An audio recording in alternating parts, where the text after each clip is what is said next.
খুব দারুণ একটি পয়েন্টে বসলাম। মাছের পর্যাপ্ত ওয়াশ আছে, দেখেন চারিদিকে অনেক শিকারি আছে,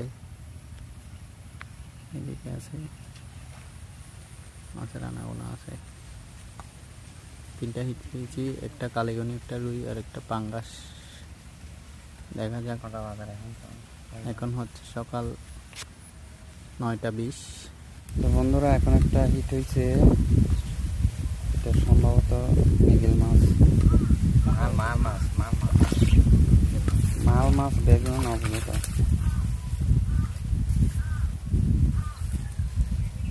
একটা মাছ হিট হয়েছিল ওনাদের, মাছটা ছুটে গেছে, বাজার সাথে বাজিয়ে দিয়েছিল। খুব দুর্ভাগ্যজনক।